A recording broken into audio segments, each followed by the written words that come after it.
First, they came for my gas stoves, and I said nothing. No, wait, we said a lot about that, and we were told we were liars and crazy right-wing fanatics. No one's coming for your gas stoves, and of course, they're coming for your gas stoves. But boy, this Biden administration, they're not stopping there. They're coming after air conditioners now, and dishwashers, and beverage vending machines, portable air cleaners, and well, why not throw the kitchen sink in there? Seriously, I shouldn't give them ideas. They're going to come after your kitchen sink.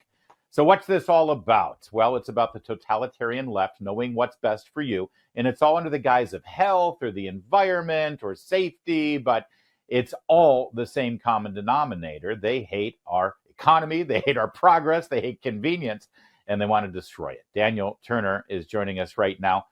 He is with the, remind me again here, where did it go? It was on my screen. Daniel, Power of the Future. PowerTheFuture.com. Thank you, Larry. I just like to call you a shill for big oil, Daniel Turner, but that's easier to remember.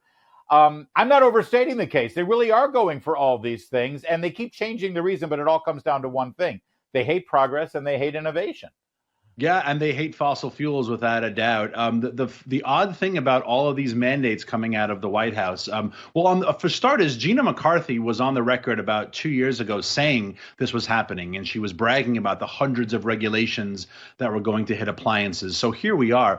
But the really curious thing is that none of these things are being proposed by engineers or scientists or the Maytag man. They're all being proposed for a political outcome. And you want to ask Jennifer Granholm, you want to ask Gina McCarthy, what do you know about dishwashers? What do you know about hot water heaters? Why do we think government will give us better products than the free market and a free people can bring about through the invisible hand? And so it's very frustrating to deal with this level of true belief and faith in the power of big government.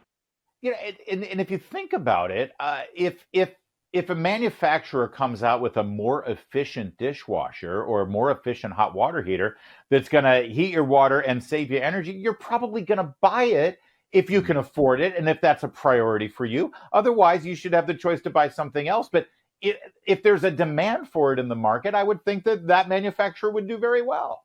Absolutely. And this is the problem with finding this so-called common ground, right? We're going to find common ground with the Biden administration. There's very hard to find common ground with a philosophy that really believes that the government knows better than the free market, that government knows better than auto manufacturers, appliance manufacturers, healthcare better than your doctor, right? When Joe Biden talks about himself or his administration, he genuinely believes that he is imbued with some sort of preternatural wisdom that comes from elected office. And those of us who believe in freedom and free markets and our founders did not believe this. They were highly skeptical of government thinking that they knew better than the common man. And so common ground is hard when you have this administration that genuinely thinks that they know what is best for you, and they will force you to their philosophy whether you want it or not. Now, there's also nobody sitting in the room at the Energy Department or the EPA or the Consumer Protection Agency who's thinking this through logically. Let's you and I do this for a minute, all right? The new regulation on dishwashers, I'm told, is that each wash cycle can be no more than 3.2 gallons of water. Right now, it's 3.5 gallons of water. They're not giving you any ideas on how to make your dishwasher more efficient to clean those dishes. It's not like dishes are getting less dirty, right? They're getting dirtier. So you've only got 3.2 gallons of water, Daniel. You put your cycle through, the dishes come out, and they're not clean. So what are you going to do? You're going to use more water to clean them. So what are we accomplishing here? Absolutely. It's the same stupidity that gave us, back Seinfeld made fun of it, the low flow toilets and low flow shower heads. And what was the result? We didn't save water. We used more because it took longer or 2 flushes to do what the original toilet or the original shower was supposed to do. So yeah, we're not going to use less water. What you're going to do is you're going to run your dishes twice, or you're going to pre-wash them in the sink and use a lot of water and then put them in the machine. So again, if you want to incentivize better outcome, if you want better outcomes, incentivize better outcomes. But we're not going to get better outcomes whether it's about electricity use or water consumption. We're not going to get that through the heavy hand of government. We've never been able to. Let's go back to the gas stoves, because again, we raised the alarm on this a few months ago when it was first floated. We were told we were crazy. Oh, it's another myth from the right wing. And now we've got the state of New York, Governor Hochul, who's actually signed into law a ban on new development, new buildings having gas lines. gas is abundant. It's what God has graced America with, natural gas. We've got more than we can work with here. Why the attack on natural gas, Daniel? Yeah, for one specific reason, the fossil fuel industry is still in the hands of the private sector. And if you believe in the power of government, if you believe in the state, then you cannot allow anything in the private sector to have greater influence. And electricity, for good or for ill, electricity in our country is a government function. And so by eliminating the fossil fuel industry, you eliminate the private sector, you eliminate freedom. I've lived in houses that have both gas and electricity powered hot water heaters, stoves. I've seen the difference in my utility bills. Natural gas is way more efficient. It's way more affordable. And also, when we do have blackouts, and I live on a farm here in rural Virginia, and we do sometimes lose power from windstorms, but I can still make dinner. I can still have hot water because I have a natural gas propane tank. And what's going to happen to American citizens when everything is electrified? And we already have example of that. What does Gavin Newsom say?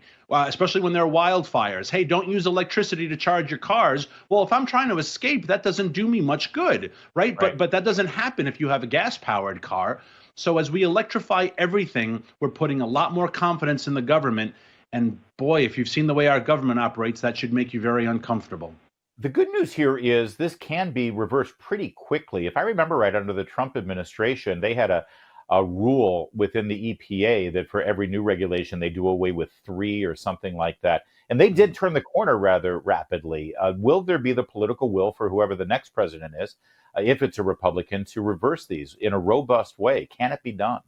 Yeah, there will be, because that's why they have to use the administrative state, because there is no appetite in Congress. Look, the Democrats controlled both chambers for the last 2 years. They could have proposed all this by law, by legislation. They didn't. And we can say the same about student loan. We can say the same about Roe. There's lots of big issues they are using now for political purposes, for campaign purposes, that they could have very easily legislated when they had power, and they chose not to. So yes, the damage can be undone. But in the short term, look at what you're doing to the manufacturing industry. Look at all these huge companies that are going to be forced to comply with these mandates, and that's going to have market consequences. It's going to make the price of all of these goods in the short term more expensive, or lead to shortages like we see with food. Right. So there is going to be real damage from this. And it's just, again, it's very disappointing that this is the way the government chooses to use its power to inflict this pain on the people.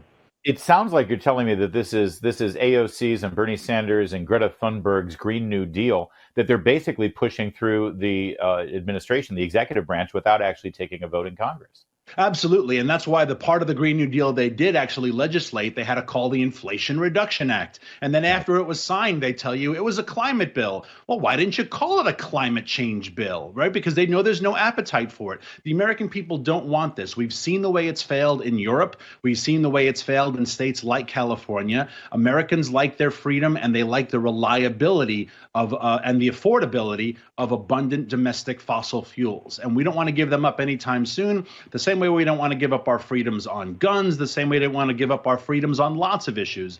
That's why they have to use the power of the bureaucratic state. That's why they love big government. And that's why when people like Biden get power, they are a huge threat to your liberty.